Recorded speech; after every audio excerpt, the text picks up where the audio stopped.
They say the eyes are the window to your soul, but did you know your face can be a reflection of your diet? Here to help break down this and what foods can do to your face, please welcome dermatologist Dr. Sonia Batra back to the show.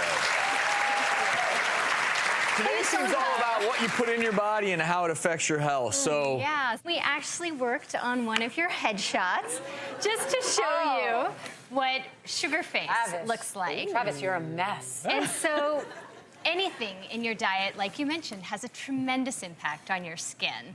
And so when we think about sugar in the diet, it has a really damaging property towards the collagen.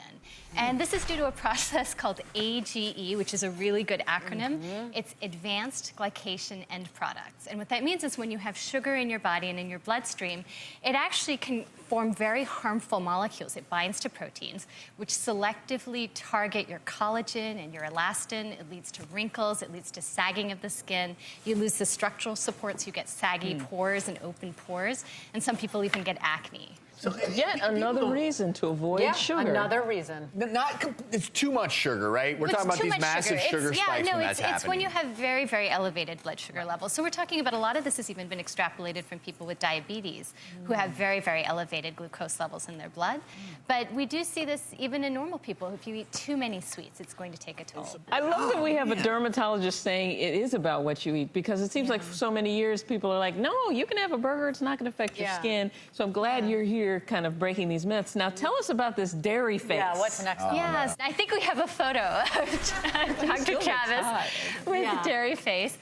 So there are a couple issues. One is that as we age, many of us lose the enzyme that allows us to break down the lactose sugar in the milk. And so that can trigger a lot of ongoing inflammation, which can be systemic. But when that manifests in your skin, you see redness, you see sagging.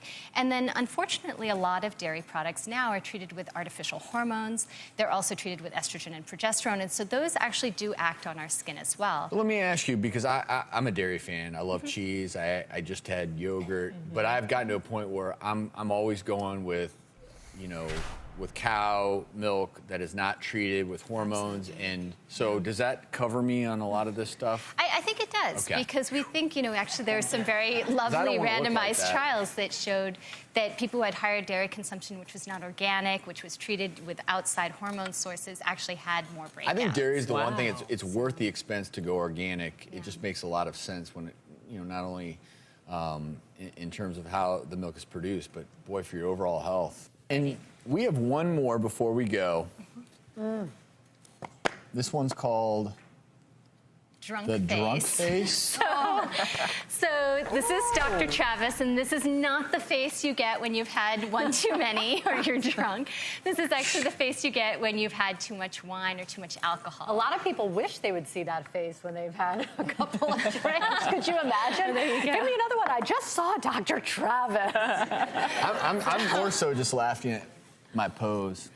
So, So the difference in this photo you can see is you have all these enlarged, dilated blood vessels because alcohol is a vasodilator. It opens up those capillaries. It makes them stretch. It makes you look flushed and red.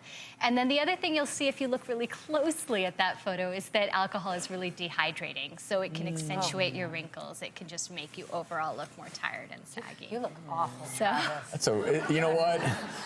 It's been a rough segment for me.